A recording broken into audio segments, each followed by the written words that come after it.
Hi friends, it's Valerie. Welcome back to my channel. If you're new here, I'd love if you would hit that subscribe button and join my YouTube family. Today's video is going to be all about recipes that come from cookbooks. It is such a cool idea because, nowadays we're so digital, we can forget about cookbooks and things like that. So it's really cool to pull some recipes from those. I've got 3 really great ones for you. And this is such a cool idea. It is hosted by Tamara from SouthernWife EverydayLife. And I will have a link in my description box down below to her channel, as well as a link to the playlist so you can go check out all the other lovely ladies who are participating in this.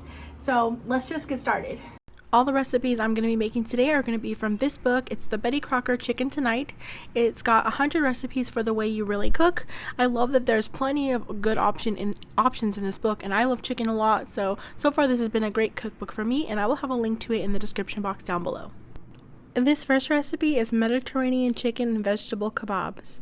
I'm starting off by making a marinade for this chicken, and I need a 1/4 cup of lemon juice. I am just using this bottled kind because it's all I have on hand. And then I'm going to go ahead and add in 3 tablespoons of olive oil. The recipe says you can also add vegetable oil. And then you can add in 2 teaspoons of fresh rosemary or 1 teaspoon of dried. I'm going with 1 teaspoon of dried, and I am going to go ahead and break that up because mine is whole dried. And then I'll go ahead and add that in. Next, I'm adding in 1/2 teaspoon of salt, and I'm just kind of eyeing this. I grinded it in the lid, and then I looked to see if it was about that amount, and then I added in 1/4 teaspoon of pepper, and then it calls for 4 cloves of garlic finely chopped. I just use my little garlic pressing tool and press that and push it in there. Then I mix that all together, and then you'll need 1 pound of boneless, skinless chicken breast. For me, that was about 3 of these medium-sized chicken breasts, and I'm just taking a paper towel to go ahead and remove some of that excess moisture from them, and then we're going to go ahead and cut them up. It says to cut them into 1.5 inch pieces.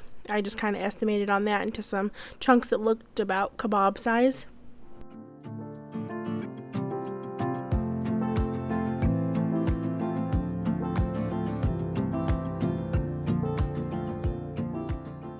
Now we're just going to go ahead and add our chicken into that marinade mixture, and then give that all a good stir to combine it, to get the chicken all coated in the marinade. And you're going to go ahead and place a lid on if you're using a bowl here. I always use bowls over bags, but if you're using a bag, just go ahead and close that up.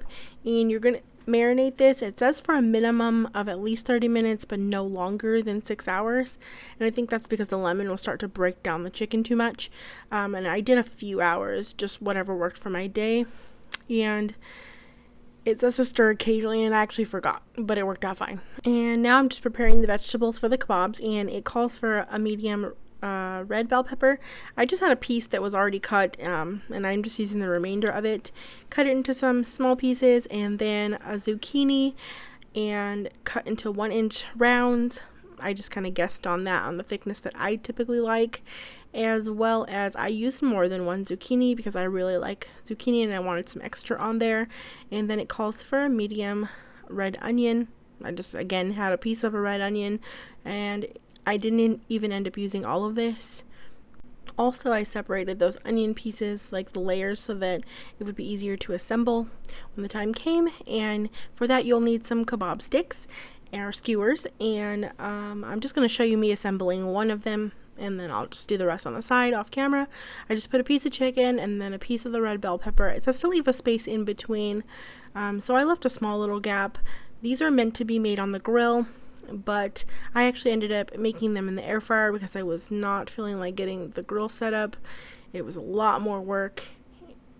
And so I'm just going to continue those layers until I finish off with a piece of chicken.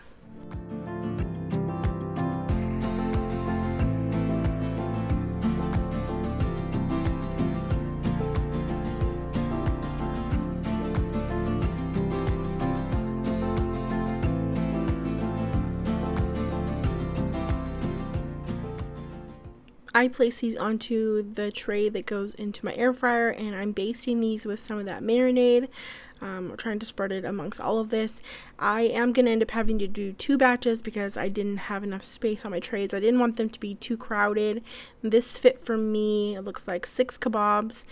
I air fried these at 370 degrees for about 13 to 15 minutes, flipping them about halfway through. You could definitely do the same thing in the oven, and I even think you could do it without the kebab sticks, like the skewer. You could just have like a sheet pan meal. I think that'd work out as well. But this marinade, everything was just really delicious. I served this with a rice pilaf and some asparagus. In the recipe, they made it with asparagus and feta cheese, but I didn't have any of that, and it still was absolutely amazing. I loved this meal so much.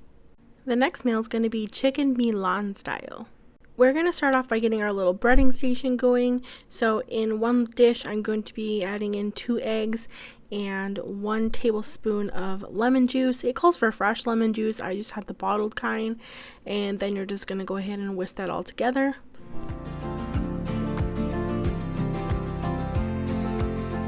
To our next dish, I'm adding 1/3 cup all-purpose flour. And to the last dish, I'm adding 1 cup of Italian-style breadcrumbs. And then the recipe calls for 6 boneless, skinless chicken breast halves. I didn't really want that many of them, even though this was delicious. I kind of wish I did have extra. I didn't need extra. So I just did 4 of them, and I pounded them thin. It says about 1/4 inch thickness, and I seasoned both sides with some salt and pepper. Now I'm going to dip them into the flour, and I was using tongs at first, and then I realized that's just not working for me. I need my hands. So I just dipped it into the flour, and then you're going to go ahead and dip that into the egg mixture and then into your breadcrumb mixture. And I really like to get that very coated with those breadcrumbs because I just really want that nice crunchy layer. So I make sure to pack those on, and even if I need to add a little bit more, then that's perfectly fine. And this amount of ingredients actually worked for my 4 chicken breast halves. I don't know if mine were just on the larger side. So just keep that in mind in case you are doing 6. You might need a little bit extra, 1 extra egg, a little extra flour, and breadcrumbs. And just go ahead and repeat that process with all of your like chicken fillets basically.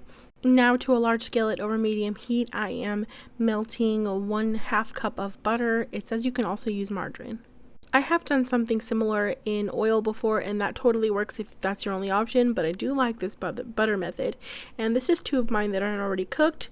I am now just going to be showing you the last 2 that I had. So my butter's already brown. You can already see like it's been cooked in. It's just easier for filming than moving the camera back and forth for each little step that I'm doing. And now we're going to go ahead and add that chicken into that butter. And I did cook mine for about 6 to 7 minutes on each side. That was actually perfect for my liking. And I did let these rest for about 5 minutes on a metal rack in my oven so they would stay warm, but also let the grease drain so they wouldn't get soggy. And I served this with some just white cheddar mac and cheese and some Instant Pot corn on the cob. I highly recommend this meal. I don't know if it's just that I haven't had it like breaded chicken in a while, or the fact that it was cooked in the butter, but it was really, really tasty. This last meal is a double cheese spinach and chicken pizza. To start off, we're going to need 1/4 cup of chopped, drained, roasted red bell peppers, and I'm just removing those from the jar, and I'm going to go ahead and just give those a quick chop.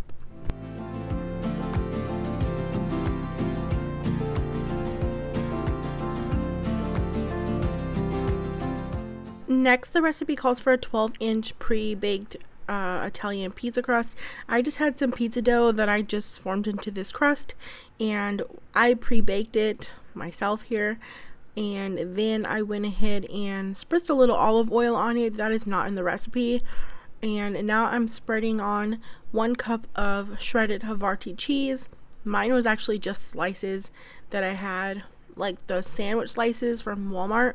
But I just chopped them up into some fine shredded pieces. And now I'm adding 2 cups of spinach on top, baby spinach leaves on top of that. And the next step I actually messed up on. I was supposed to add my chicken, and I had completely forgotten. I was using rotisserie chicken for this. The recipe does say you can use just diced cooked chicken or rotisserie chicken, and I just forgot it at this point. And I'll tell you what I did for that in a moment. But next I'm adding on the red peppers on top, and then we're going to go ahead and add on some cheddar cheese. It calls for 1 cup of shredded cheddar cheese on top of that, as well as 1/2 teaspoon of garlic salt. And you're going to go ahead and bake that at 425 degrees for 8 to 10 minutes or until your crust is golden brown.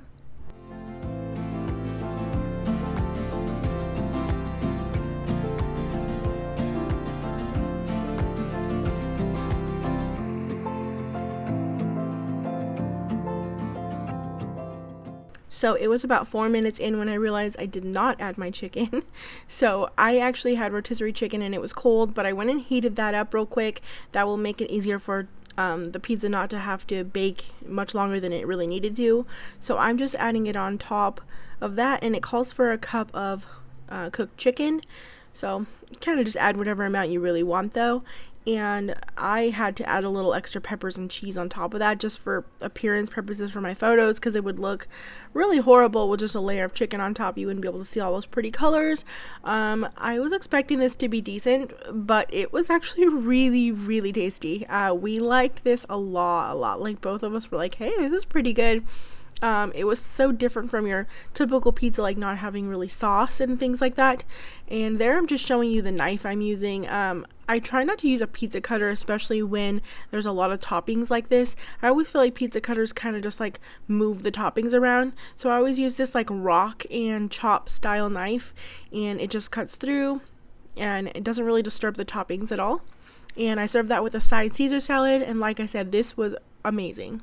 Thank you so much for watching, friends. Don't forget to hit that subscribe button and that bell so you don't miss out on any future videos, and I hope you all are having a great day.